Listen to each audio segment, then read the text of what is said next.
दोस्तों, इस वक्त मैं मौजूद हूँ मुंबई स्थित नागपाड़ा के इलाके में और मैं आज आया हूँ यहाँ पर एडवोकेट नदीम सिद्दीकी साहब से मुलाकात करने। जैसा कि आप जानते हैं, एडवोकेट नदीम सिद्दीकी जो है एडवोकेट तो हैं, लेकिन साथ ही साथ डॉक्यूमेंटेशन और जो कि स्कॉलरशिप्स होती है बच्चों को 10th या 12th के बाद या हायर स्टडीज़ के लिए, इसमें वो बच्चों को गाइडेंस करते हैं और जो डॉक्यूमेंट्स होते हैं उसका वेरिफिकेशन करते हैं। चाहे कुछ ऑनलाइन डॉक्यूमेंट्स आपको बनाने हो, Aadhaar card, pan card, election ID हो, पासपोर्ट हो, डोमेस्टिक सर्टिफिकेट्स जो होते हैं हमारे, वो इनकम सर्टिफिकेट्स, मैरिज सर्टिफिकेट्स, ऐसी बहुत सारी चीज़ों में ये लोगों को एडवाइस भी करते हैं और उनके फॉर्म भी फिलअप करके उसको पुटअप करते हैं। तो इनसे बात करते हैं क्योंकि समाजवादी पार्टी से ताल्लुक रखते हैं। इस सिलसिले में आज हम इनसे बात कर रहे हैं। नदीम साहब, ये बताइए कि सबसे पहले कितने साल हो गए आप ये डॉक्यूमेंटेशन का काम कर रहे हैं और कब से इस फील्ड में आ रहे हैं? ये मेरा चौथा साल है। 2022 में मैं जनवरी 2022 में मैंने ये काम स्टार्ट किया था और अल्हम्दुलिल्लाह पहले दिन से लेकर आज तक मुझे बहुत अच्छा रिस्पॉन्स मिला। और इधर इतने एक साल में तो इतना ज़बरदस्त रिस्पॉन्स मिला कि आप अगर शाम को 7-8 बजे में बैठता हूँ, 8 बजे आप आएंगे तो पूरा पैक मिलेगा। अच्छा नदीम साहब, ये बताइए कि इस फील्ड में आने का मकसद कहीं ये तो नहीं कि जैसे लोग फॉर्म, बहुत सारे ऐसे साइबर पॉइंट्स होते हैं जहाँ पर लोग ऑनलाइन जाकर फॉर्म भरते हैं और अपनी रोजी रोटी का जरिया चलाते हैं, तो क्या इसके पीछे आपका भी सोर्स ऑफ इनकम निकालने का कोई इरादा है या यहाँ से कुछ निकाला जाता है? नहीं तो मेरा सोर्स ऑफ इनकम मेरा ये पार्ट टाइम है। अल्हम्दुलिल्लाह मैं वेल सेटल फैमिली से आता हूँ और हमारा बिजनेस है और हमारा छोटा भाई चार्टर्ड अकाउंटेंट, उसमें भी मैं पार्टनर हूँ। तो ये मामला शुरू हुआ 2020 से, जब ये CA/NRC का मामला आया और CA/NRC में हमने देखा कि भाई जो डॉक्यूमेंटेशन का मामला आया, जब हमने NRC की स्टडी करी, असम की स्टडी करी, तो जब मैंने अपने डॉक्यूमेंट उठा के देखे तो मेरे डॉक्यूमेंट में भी बहुत सी एरर थे, गलतियाँ थी। उसको सही करने के लिए आप यकीन मानिए मुझ जैसे पढ़े लिखे आदमी को 2.5 महीने लग गए। अच्छा, तो मुझे ये एहसास हुआ कि मैं एक पढ़ा लिखा एडवोकेट आदमी हूँ, मुझे मेरे डॉक्यूमेंट सही करने में 2.5 महीने लग रहे, तो मेरी फॉर्म तो बेचारी इनएक्टिवेट है, उसको और कितना टाइम लगेगा। तब से मैंने अपने दिल में ठाना और मैंने छोटे पैमाने पे शुरुआत की। अकेले मैं बैठता था पहले और आज अल्हम्दुलिल्लाह मेरे पास 7-8 लोगों का स्टाफ है, सब जो है काम कर रहे हैं और अल्हम्दुलिल्लाह यहाँ से हालात भी सेटिस्फाई होते जाता है, कोई वो नहीं है। तो अब जैसे आपने बताया कि 7-8 लोगों का स्टाफ आपके साथ काम करता है, तो इनकी सैलरी वगैरह कैसे मैनेज की जाती है? तो सैलरी अल्हम्दुलिल्लाह हो जाती है। मैंने कहा ना, एक वेल नाइन टू फैमिली से मैं बिलोंग करता हूँ। हमारा छोटा भाई चार्टर्ड अकाउंटेंट है और 2 भाई हमारे एक अमेरिका में, एक हॉलैंड में है। उन्होंने कहा भाई तुम ये करो, हम लोग तुम्हारे को संभालेंगे। अच्छा, ये बताइए कि मैंने जहाँ तक ये सुना है कि ये सारी चीज़ों का, जैसे आपने अभी तो बताया कि NRC के बाद ही आपने इस फील्ड में कदम रखा, लेकिन कुछ चीज़ें ऐसी भी सुनने आ रही हैं कि एडवोकेट नदीम सिद्दीकी जो है वो चुनाव को देखते हुए इस मैदान में उतरे हैं और चुनाव में अपने आप को आजमाना चाहते हैं, अपनी ताकत आजमाना चाहते हैं, इसलिए लोगों का दिल जीतने के लिए नदीम सिद्दीकी इस मैदान में है।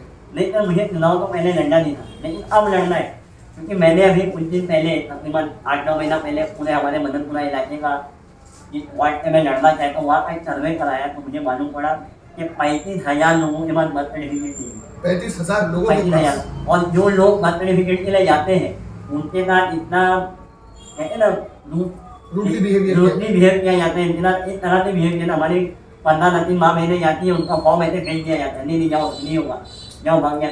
छोटे छोटे कनेक्शन है, IOD का, मोहम्मद का छोटे करना है, बड़ा मोहम्मद करना है, वो बात ही नहीं करते। तो अब मैंने ठान लिया कि नहीं, इंशाल्लाह जब मैं इलेक्शन लड़ूंगा, जब पावर में आऊँगा तो BMC वालों का कान पकड़ के काम कराऊंगा। अच्छा, अब ये फील्ड में आने के बाद 4 साल जैसे आपको हो चुके हैं, 2022 में आप आए थे, क्या कभी आपने फॉर्म पुटअप किया है और BMC की वहाँ जो शाखाएं हैं या जो ब्रांचेज है वहाँ से आपका फॉर्म रिजेक्ट हुआ, कभी ऐसा हुआ है? 90% रिजेक्ट हुआ। अच्छा, हाँ, BMC वाले एंटरटेन ही नहीं करते। ओके, वो इतने डॉक्यूमेंट मांगते हैं। अभी तक मेरे फादर के नाम में कोई प्रॉब्लम है, बर्थ सर्टिफिकेट में मेरे फादर के नाम में प्रॉब्लम है, तो वो कहते हैं फादर का शादी से पहले का डॉक्यूमेंट हो। अब मेरे ऊपर कुछ 45 ईयर है, अब मेरे फादर 45 ईयर पीछे जाऊँगा मैं, 65 साल पकड़ लीजिए, तो वो उसके डॉक्यूमेंट कहाँ से मिलेंगे? उस जमाने में तो डॉक्यूमेंट ही नहीं थे, 1-2 डॉक्यूमेंट थे, बर्थ सर्टिफिकेट थी, होती उसमें भी गलतियाँ रहती थी, तो वो कोई इंटरटेन ही नहीं करते। सबसे ज़्यादा तकलीफ मुझे BMC दे रही है। अच्छा, हाँ, तो ऐसे में क्या हल निकाला जाए? जैसे मान लीजिए अभी मैं किसी बुजुर्ग महिला की बात करूं जिनकी उम्र 65 साल हो गई है, 70 साल हो गई है, अब उनको अपना अगर बर्थ सर्टिफिकेट बनाना है, डिलीवरी उस जमाने में गांव में घर में हुई थी, तो वो क्या करे ऐसे में? तो ऐसे में फिर वो एक प्रोसीजर है वो काफ़ी लंबा लेंदी प्रोसीजर है। सर वो तो चलो माफ, मगर मेरे पास बर्थ सर्टिफिकेट नहीं है, मैंने कभी बर्थ सर्टिफिकेट निकाला ही नहीं। सर मेरे पास हैंड रिटन बर्थ सर्टिफिकेट है, अच्छा। हाथ से लिखा हुआ बर्थ सर्टिफिकेट है।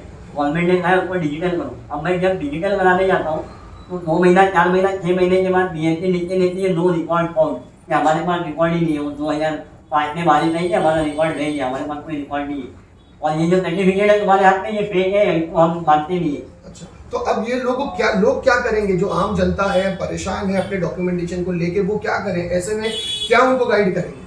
नहीं, उनको तो हमारे यहाँ हमारा गाइडेंस सेंटर तो चालू है, हमसे जितना होता है हम करते हैं। पावर में ना होने की वजह से बहुत तकलीफ होती है, लेकिन ये जो हमने ये फैसला किया है कि हम इलेक्शन लड़ेंगे, घर घर जाएंगे, लोगों को समझाएंगे कि भाई आज डॉक्यूमेंटेशन की क्या कीमत है, क्या अहमियत है, अच्छा, और बीएमसी ने क्या क्या काम लेना है वो तो हम जब पावर में आएंगे इंशाल्लाह उनको खुद बिठा करके बीएमसी ने काम लेंगे। आज जो वो एंटरटेन नहीं करते हैं, इंशाल्लाह कल वो एंटरटेन नहीं करेंगे।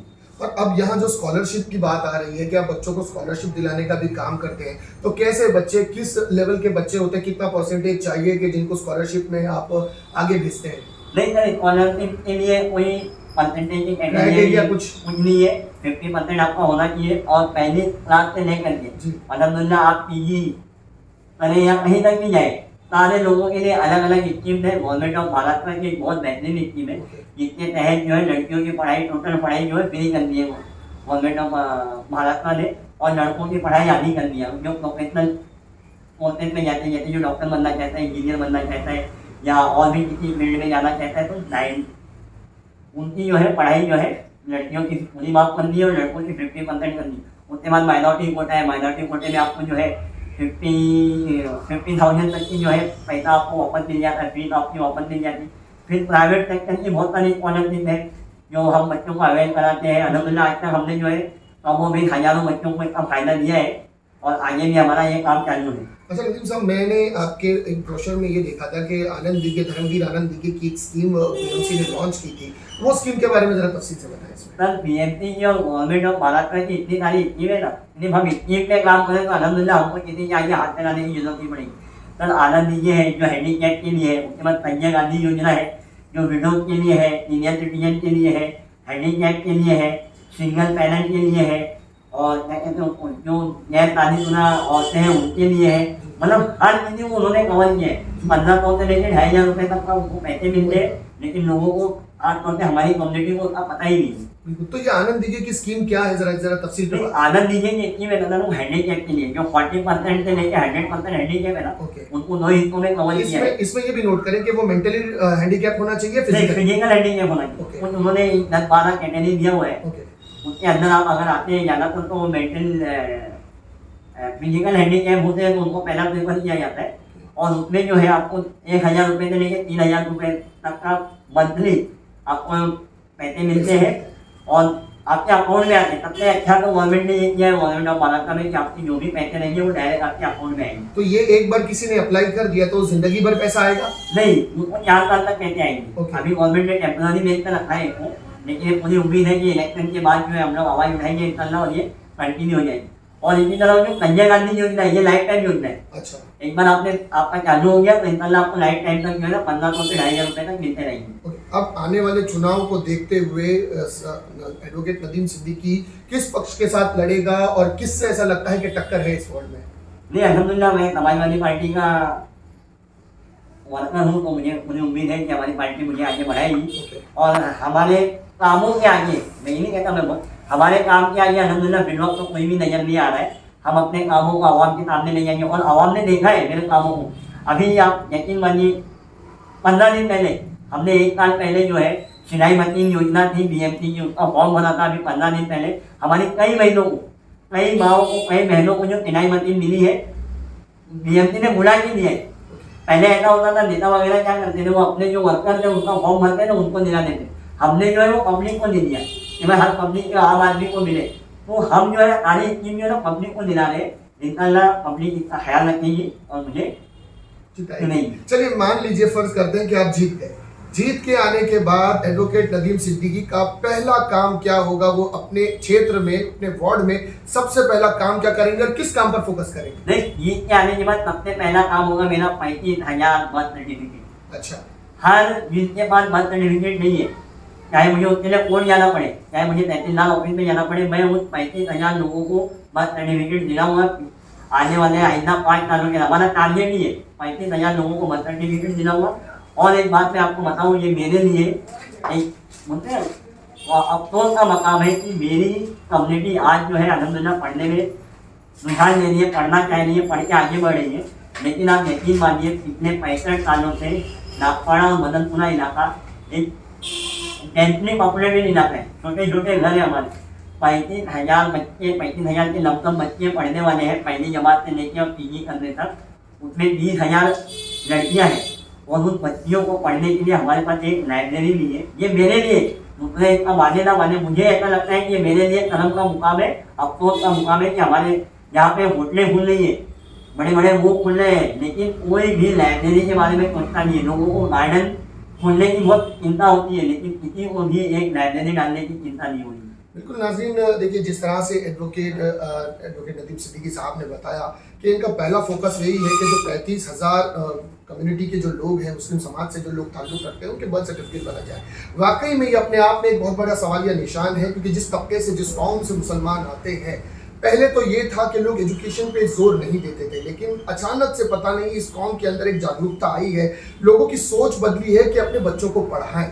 और पढ़ाई के लिए माँ बाप बहुत मेहनत कर रहे हैं, अपने बच्चों को पढ़ाने की कोशिश कर रहे हैं, लेकिन बच्चे पढ़ तो रहे हैं। और यहाँ पढ़ने के बाद सबसे बड़ा मसला आता है हमारे डॉक्यूमेंटेशन का। अगर बच्चा 10वीं पास कर लेता है तो आगे हायर स्टडीज़ में जाने के लिए कॉलेज में जो सर्टिफिकेट्स लगते हैं, चाहे कास्ट सर्टिफिकेट हो, आधार कार्ड हो, पैन कार्ड हो, पासपोर्ट हो, रेशन कार्ड हो, बहुत से ऐसे करेक्शंस होते हैं जहाँ पर बच्चा आगे जाने के बाद किधर अच्छी जगह जॉब अप्लाई करने के लिए थोड़ा सा फंसता हुआ नजर आता है, या स्कॉलरशिप में अप्लाई करने के लिए फंसता हुआ नजर आता है। एडवोकेट नदीम सिद्दीकी साहब और इनकी टीम जो ये काम कर रही है, सीए एनआरसी के आने के बाद इनके अंदर एक जागरूकता आई। और जिस तरह से इन्होंने कहा था कि जब मैं अपना डॉक्यूमेंटेशन बनाने के लिए गया तो मुझ जैसे पढ़े लिखे व्यक्ति को जब 2.5 महीना लग सकता है, तो वो व्यक्ति जो पढ़ा लिखा नहीं है, जिसे ज्यादा नॉलेज नहीं है, ज्यादा इल्म नहीं है, उसे कितने महीने लगते होंगे अपने डॉक्यूमेंट को सही करने के लिए। तो इनका काम वाकई में सराहनीय है। इनकी टीम जो काम कर रही है वो काबिल तारीफ है, काबिल तहसीन है। हम दुआ करते हैं कि इसी तरह का ये काम करते रहें और इस इलाके के नहीं बल्कि पूरे मुंबई महाराष्ट्र में वो लोग जिनके डॉक्यूमेंटेशन सही नहीं है, वो लोग इनसे राब्ता करें, इनके पास आए, इनकी एडवाइस लें और अपनी कागजात को, अपनी डॉक्यूमेंट को सही कराएं, ताकि फ्यूचर में अगर सीए एनआरसी हुकूमत लागू करती है तो आपके पास ये पुख्ता सबूत हो कि आप इसी देश के नागरिक हैं, इसी देश में आपका जन्म हुआ है, आपके माता पिता, आपके वालिदैन इसी देश में जन्मे हैं और यहाँ की नागरिकता ही आपकी असल नागरिकता है। बस नाज़रीन, इसी खबरों के साथ जिंदगी रही, फिर किसी खबर के साथ मुलाकात होगी। सुरक्षित रहें, सतर्क रहें। जय हिंद।